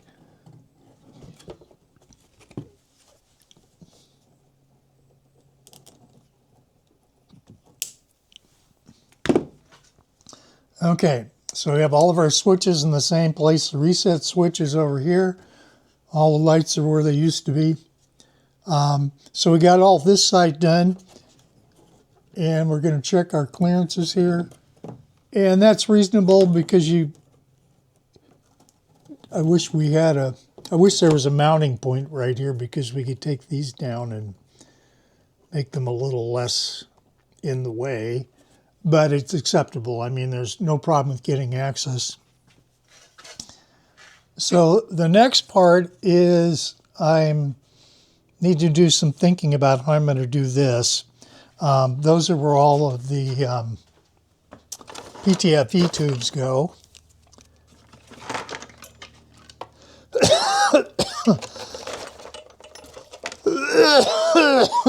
Excuse me.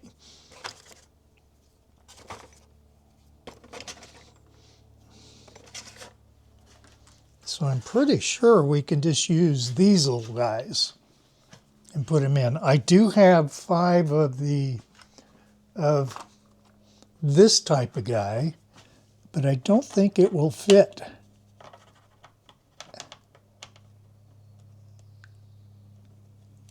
No, it's too big.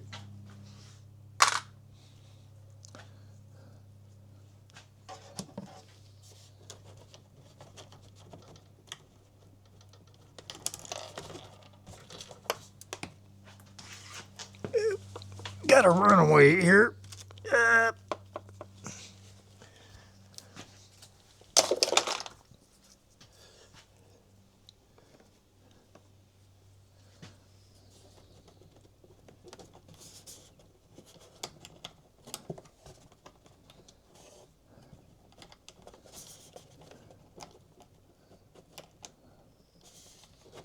I probably should have put these in before. There we go. So I think these will work just fine. So again, those little guys.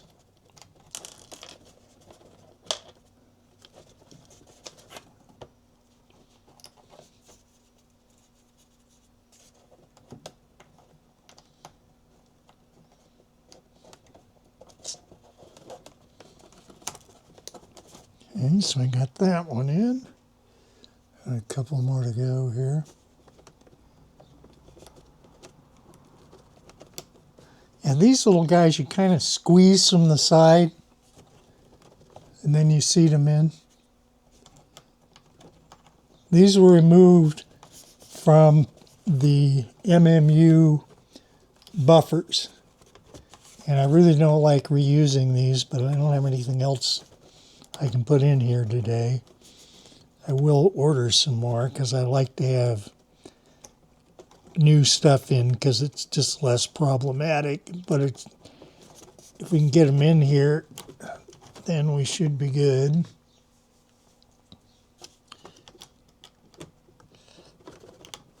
Okay, so we got all 5 in.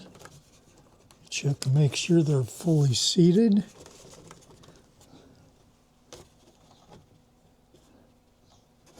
That one looks like it broke. See if we can convince it to go back in. Yeah, it didn't destroy it. It just wasn't a flush fit. So what happened is the little foot came out. There we go. Now it's flat.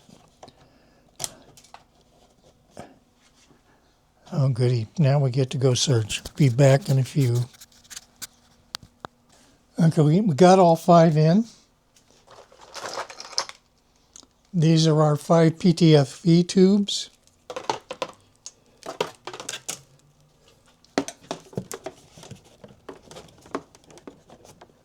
So you push them in, then you gently pull them back. That ensures that they're locked.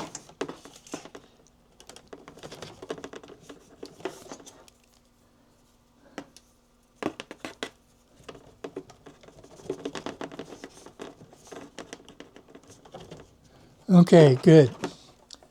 So now from a routing perspective, these guys are going to go back here on that side.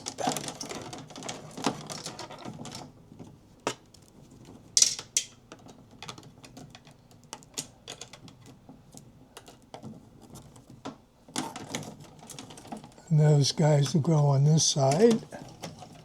And we gently fold them in. And so now we'll move the camera around the other side so you can see what's going on. I am going to have to move this back and forth because I'm going to have to adjust a few things.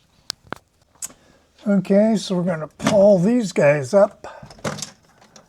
Find number 1 here. And it's got one of these connectors in it, so you push it and pull it a little bit.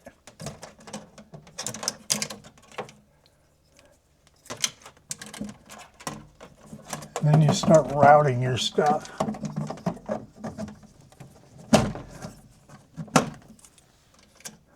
Grab number 2 here. Same treatment, push in and just pull back lightly.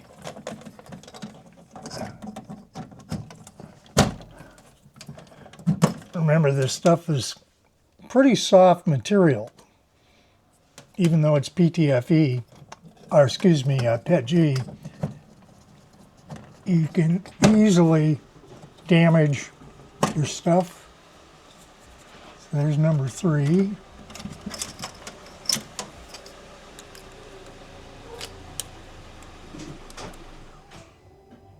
That's number 5, so this is number 4.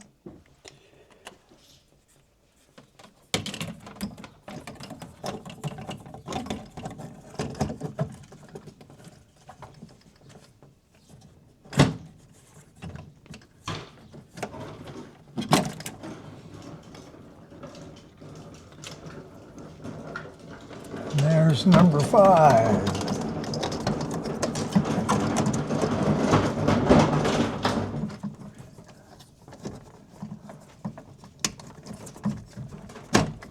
Okay, so we got everybody in. We got the cables, so we don't have a lot of bends. We got lots of freedom here. We're ready to go ahead and reboot this thing.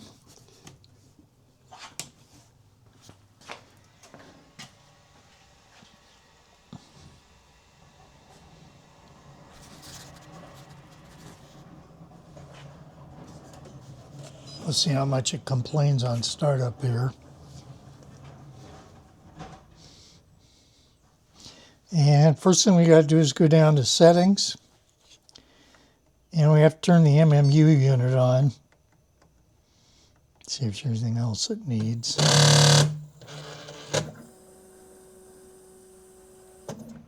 Okay, so it's done its home. It's in position 5 is actually here. So this is the home position. So we need to set the finder.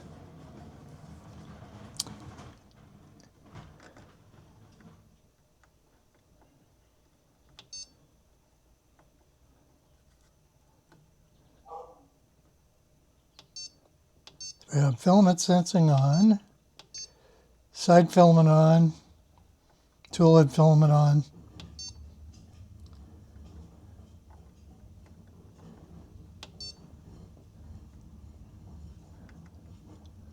So now we're going to load some filament and see what we can do. Let me get a little more light in here so you can kind of see what's going on.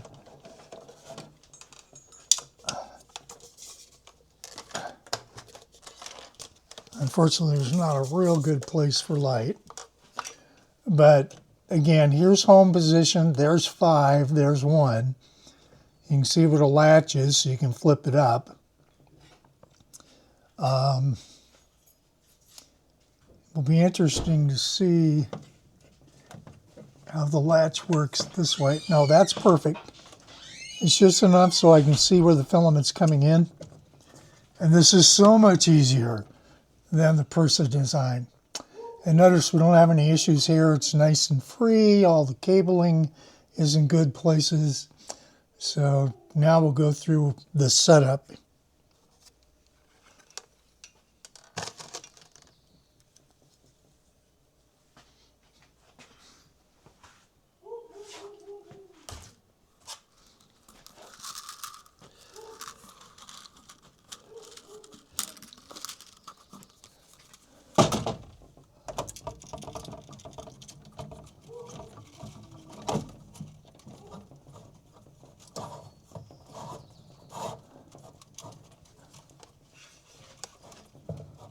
So we will see, you can see the black starting to get up.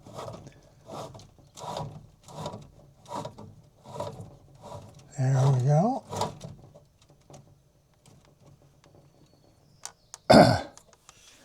Now the question is, will it load? And I would assume probably not, but let's see what happens. So I'll set it up for Pat G.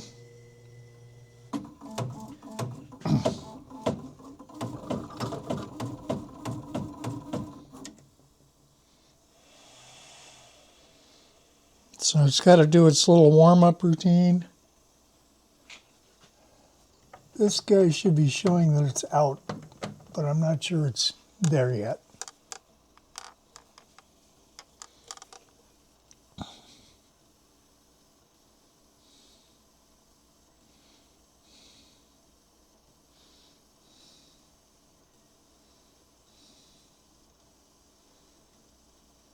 So I only have 2 rolls of filaments. I think I'm going to put some in 5 and some in 1.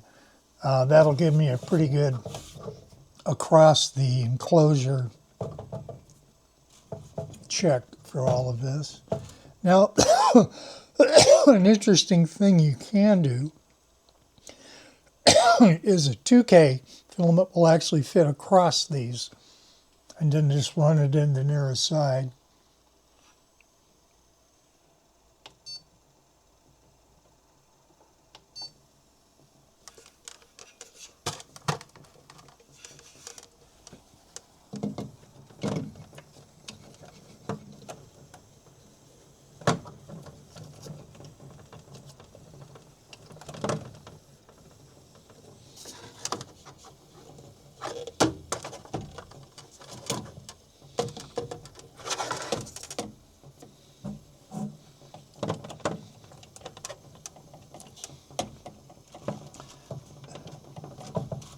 Okay, so filament is going to the load point, which is right there.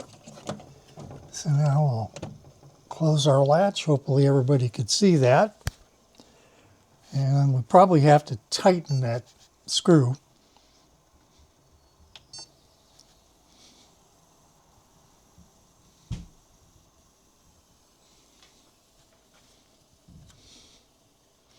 I don't remember if I have to reset this to get this thing to rediscover the MMU.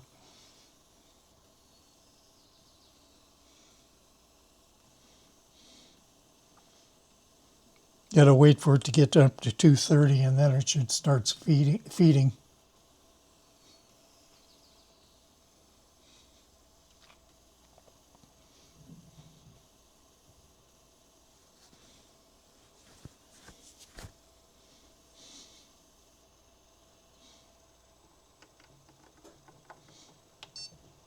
So let's go back to control, calibration and tests.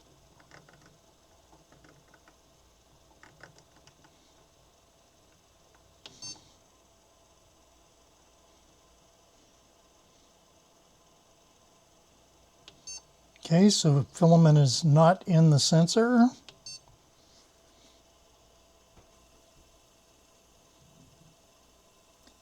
Okay, what I don't understand is why it didn't go to position 1. So I'm going to abort this.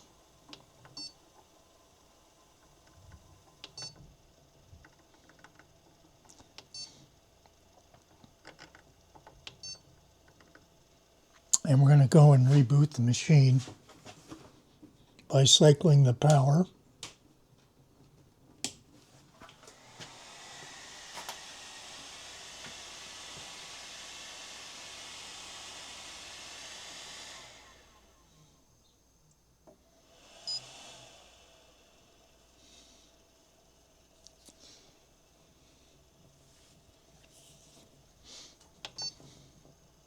Okay, we know it now has recognized the MMU. The reason for that is when it powered up, we wanted to rerun all the tests again. And of course, the one it needs to do is the filament one.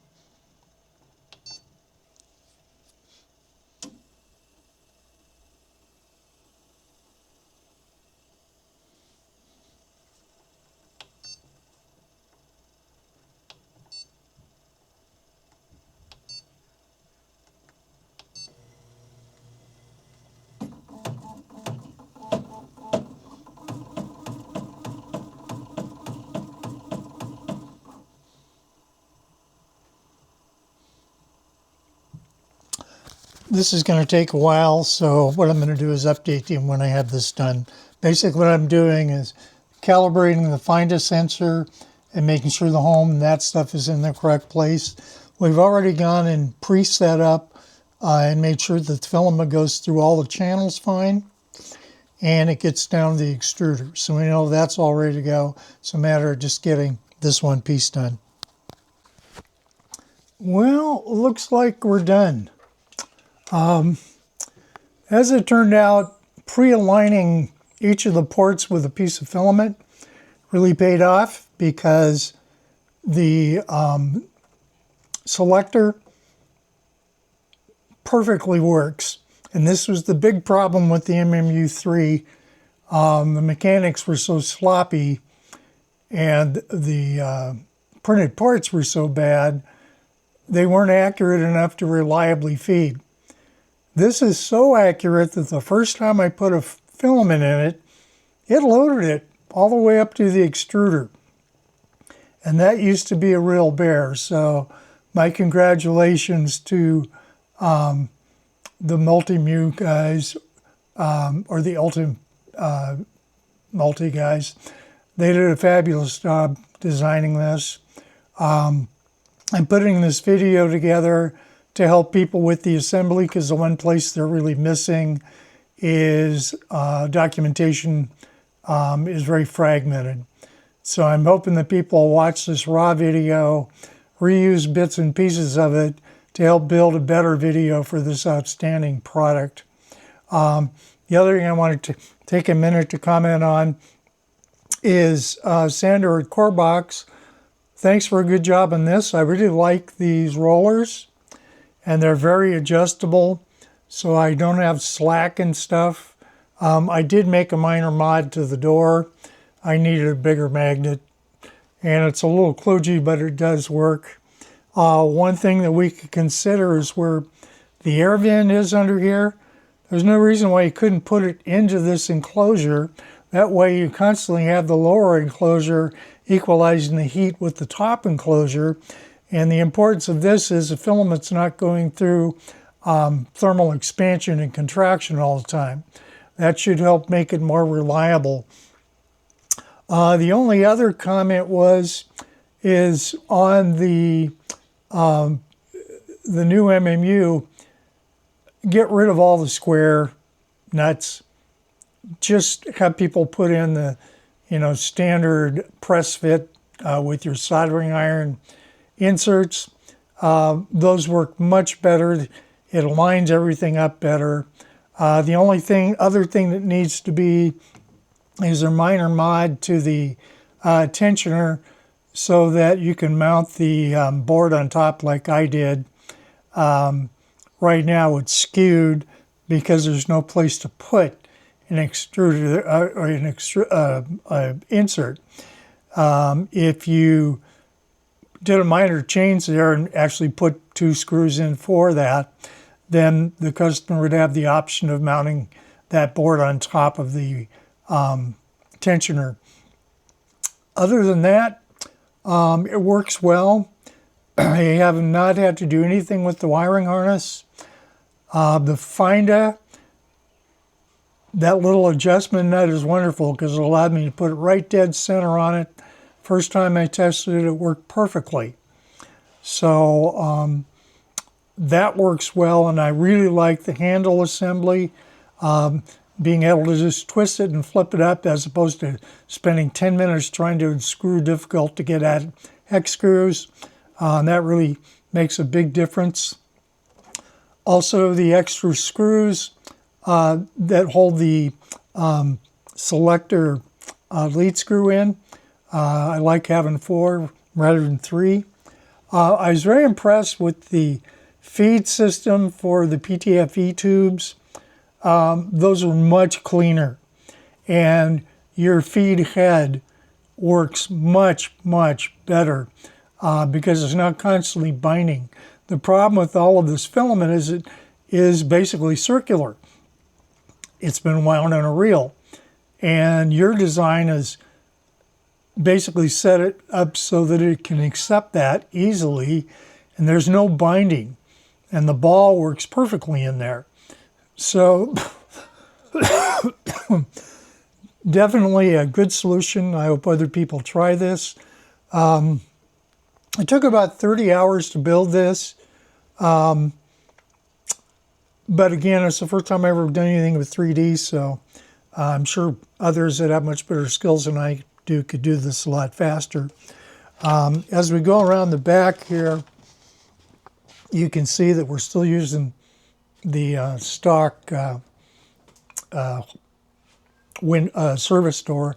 The service door should be an inch wider, or 10 mils in each side, so that you have plenty of room to not catch the cables. It could also be a little taller. If you made it up to here and put these guys up here, then everything would clear easily. It does clear, but it's pretty tight fit. The other thing is, this isn't long enough.